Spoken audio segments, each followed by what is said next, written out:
Carl Fisher saw the first path on his morning commute. A glowing line, faint, blue-white, starting at his feet and stretching down the sidewalk, curving around buildings, disappearing into the distance. At first, Carl thought it was a reflection. Morning sunlight hitting wet pavement. Something mundane with a logical explanation. Then he blinked and the path was still there. Still glowing. Still leading somewhere. Carl followed it. Not consciously deciding to. Just walking. One foot in front of the other. Following the line like it was pulling him. 6 blocks. 7. 8. The path led through neighborhoods Carl had never explored. Down alleys he'd never noticed. Around corners that shouldn't have existed. Then it ended. Outside a small house. Modest. Unremarkable. The kind of place you'd walk past without noticing. Carl stood there, confused. Why had the path led here? What was significant about this house? Then he heard the screaming. Inside. A woman. Calling for help. Her voice muffled but desperate. Carl didn't think. He ran to the door. Kicked it open. Found the woman on the floor. Heart attack. Alone. Phone out of reach. He called 911. Stayed with her until paramedics arrived. They said another 5 minutes and she would have died. Carl stumbled back outside. The path was gone. Just normal pavement. No glow. No direction. Nothing. But he knew what had happened. He'd seen a path. Followed it. Saved a life. The ability had shown him where he was needed most. Over the next week, Carl saw 17 paths. Each one appeared suddenly. Without warning. Glowing lines overlaid on reality. Each one leading somewhere specific. He followed them all. Because what else could he do? A path led him to a construction site where a beam was about to fall on a worker. Carl shouted. The worker moved. The beam missed. A path led him to a subway platform where a teenager was standing too close to the edge, headphones on, unaware of an approaching train. Carl pulled him back seconds before impact. A path led him to a convenience store 2 minutes before an armed robbery. Carl called the cops. They arrived in time to prevent it. Every path led to danger. To crisis. To moments where someone was about to get hurt or killed. And Carl was there. Every time.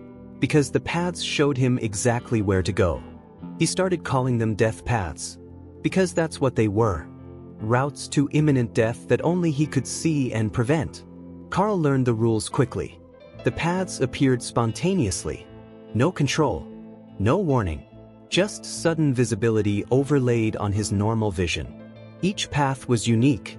Different color intensity. Different width. The brighter and wider the path, the more imminent the danger. The more critical the intervention. The paths had a time limit. They lasted maybe 10 minutes before fading. If Carl didn't follow them immediately, they'd disappear and the opportunity would be lost. And the paths were exhausting. Each one he followed drained him. Not physically. Mentally. Emotionally. Like his consciousness was being pulled in directions it wasn't meant to go. Carl told no one. Because how do you explain that you can see invisible routes to disasters before they happen? That you're being pulled toward tragedy like a compass needle toward magnetic north? Carl Fisher was 29 years old. Freelance graphic designer. Lived alone in Brooklyn. No family nearby. Few close friends. The kind of person who existed in the margins of other people's lives without making much impact. The ability changed that. Suddenly Carl mattered. Suddenly he was showing up at exactly the right moment. Preventing tragedies. Saving lives. The news started noticing. Called him the Brooklyn Guardian Angel. A man who appeared at scenes of accidents and crimes just in time to prevent disaster. Carl tried to stay anonymous. Refused interviews. Avoided cameras. But people recognized him anyway. The guy who was always there when things went wrong. His freelance work suffered. He'd be in the middle of designing a logo when a path would appear. He'd have to drop everything. Follow it. Prevent whatever catastrophe was waiting at the end. Clients got frustrated. Projects got delayed. Carl's income dropped. But people were alive because of him. Dozens of people who would have died if not for the paths. Carl told himself that was worth it. The pattern changed after 3 months. The paths started leading to worse things. Not accidents. Not random crimes. Deliberate violence. Planned attacks. Situations where Carl arriving wasn't enough to prevent disaster. Where he became part of the tragedy instead of preventing it. A path led him to a domestic violence situation. Husband beating his wife. Carl intervened. The husband turned on him with a knife. Carl barely escaped. The wife was hospitalized. Carl saved her life but couldn't prevent the violence that preceded his arrival. A path led him to a drug deal gone wrong. Shots fired. Carl arrived just as someone died. He couldn't save them. Could only call 911 and watch the life drain out. A path led him to a building fire. 3 people trapped inside. Carl went in. Got 2 out. The third died in his arms from smoke inhalation. The paths weren't showing him how to prevent tragedy anymore. They were showing him tragedy in progress. Making him witness it. Making him participate in disasters he couldn't stop. Carl started to understand. The paths didn't lead to solutions. They led to crisis points. Moments where fate was hanging in the balance. Sometimes Carl could tip the scales. Sometimes he was just there to bear witness. And bearing witness to that much suffering was destroying him. He started seeing a therapist. Dr. Martinez. Didn't mention the paths. Just talked about stress. About feeling responsible for things beyond his control. About survivor's guilt when he couldn't save everyone. You can't save everyone, Dr. Martinez said. That's not your job. That's not anyone's job. But what if I could? What if I was in a position to help and I chose not to? Then you'd have to live with that choice. But choosing not to engage with every crisis doesn't make you responsible for those crises. Carl knew she was right. Intellectually. But the paths didn't care about intellectual understanding. They appeared anyway. Demanded to be followed. Pulled him towards suffering whether he wanted to go or not. The FBI found him after 6 months. Agent Wilson. Different conversation than usual. More concerned. Less recruitment focused. Mr. Fisher. We've been tracking your movements. The pattern of your interventions. It's statistically impossible for one person to be at that many crisis points by coincidence. I'm observant. I pay attention. You're precognitive. You can see disasters before they happen. Or you have some way of sensing them. We need to know which. Carl didn't respond. Wilson pulled out photos. Crime scenes. Accidents. Fires. All places Carl had been. All paths he'd followed. We're not trying to arrest you. We're trying to understand you. Because right now, you're our best early warning system for major incidents in New York. And we want to help you. Help me how? By giving you resources, support, protection. You're putting yourself in dangerous situations constantly. Eventually you're going to get hurt. Or worse. Let us help you stay safe while you do this work. What if I don't want to do this work? Can you stop? Carl thought about it. Thought about ignoring the paths. Letting them fade without following. Letting people die because he chose not to intervene. No, he admitted. I can't. Then let us help you do it better. The close call unit gave Carl structure. Training. Medical support. A team that responded when he called.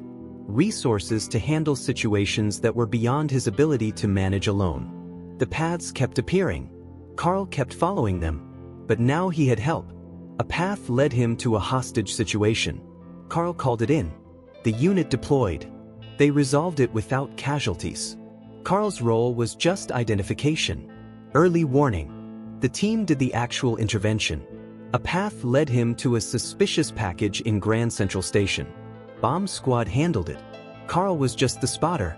A path led him to a kidnapping in progress. Tactical team extracted the victim.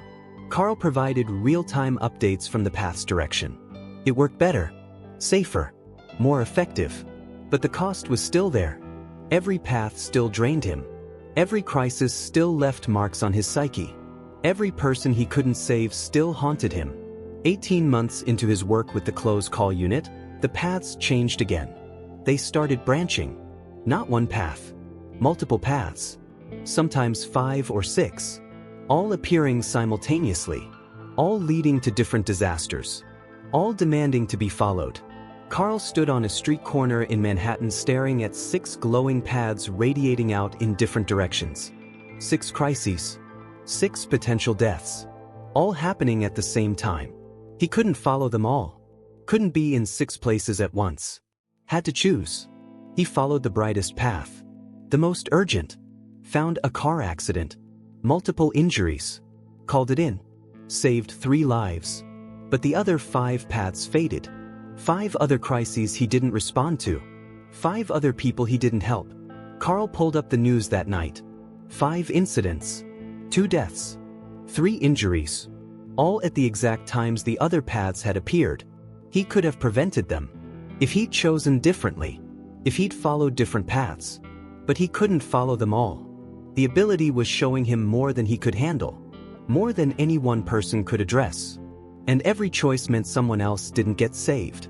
The branching paths became more frequent. 3 paths. 7 paths. 12 paths. All visible at once. All demanding attention. All leading to tragedy. Carl started breaking down.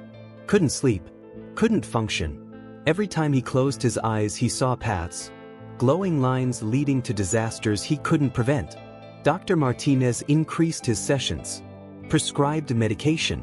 But nothing helped. Because the paths were real. The disasters were real. The guilt was real. Wilson noticed. You need to take a break. I can't. People are dying. People die every day.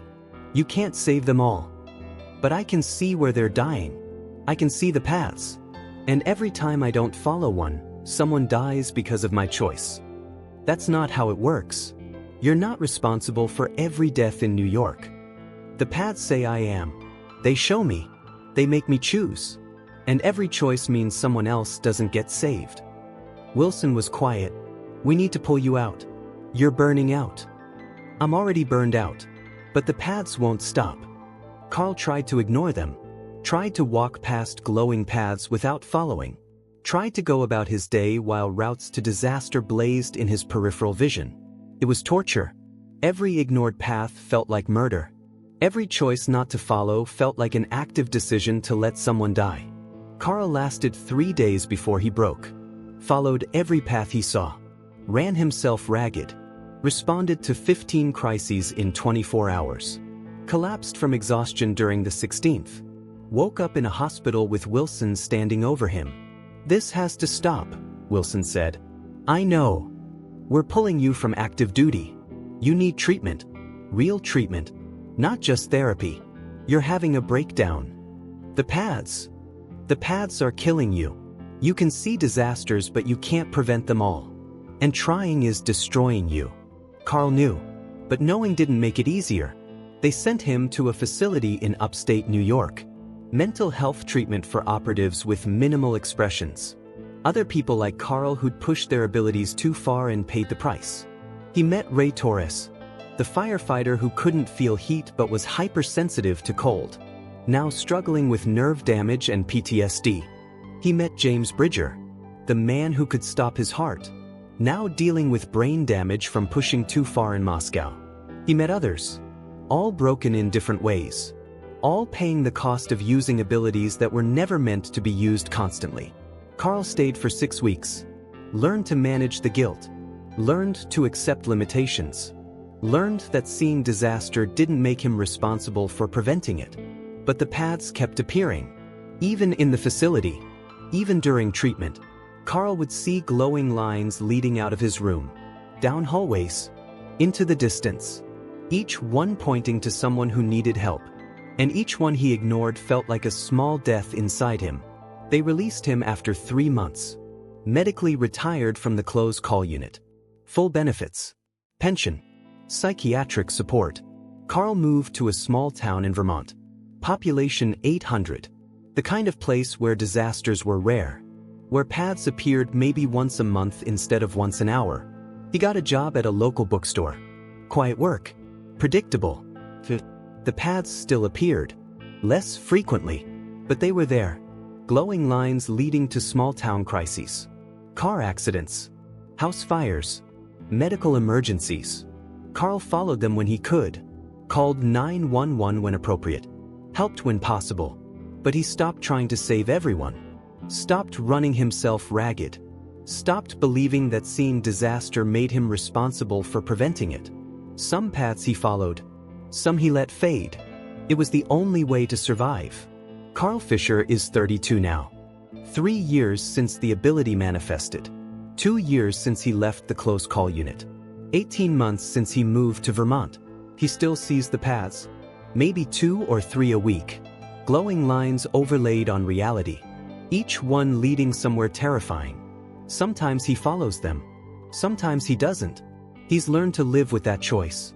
The guilt is still there. The weight of seeing danger and choosing whether to intervene. But it's manageable now. Survivable. He works at the bookstore. Dates a woman named Emma who thinks his intuition about local emergencies is remarkable. Attends therapy once a week. Takes his medication. Lives a small life. A quiet life. A life where paths appear occasionally but don't consume everything. The paths still lead to tragedy. To danger. To moments where someone's life hangs in the balance. But Carl has learned the truth that took him too long to accept. Seeing disaster doesn't make you responsible for preventing it. Being able to help doesn't mean you have to help every time. And survival sometimes means choosing not to follow the path. Even when you can see exactly where it leads. He could see invisible paths. And they all led somewhere terrifying. But Carl learned that following every path leads somewhere even more terrifying. To burnout. To breakdown. To a place where guilt consumes everything and you can't function anymore. So he follows some paths. Ignores others. Lives with the consequences. Accepts his limitations. Because the alternative is dying while trying to prevent every death. And that's not heroism. That's just another form of suicide. Carl Fisher can see invisible paths. But he doesn't follow them all anymore. And that choice, to be selective, to be human, to accept that he can't save everyone, is the only thing that saved him. Some abilities show you where to go. Some show you what to prevent. Some show you every tragedy unfolding around you. His did all three. And nearly destroyed him in the process. Now he lives in the space between seeing and acting. Between awareness and intervention. Between responsibility and survival. It's not heroic. It's not satisfying. It's not the life he imagined when the first path appeared. But it's the only life he can live without losing himself completely. The paths still appear. Still glow. Still lead somewhere terrifying. But Carl Fisher walks past most of them now. Chooses his battles. Saves who he can without destroying himself in the process. And some days that's enough.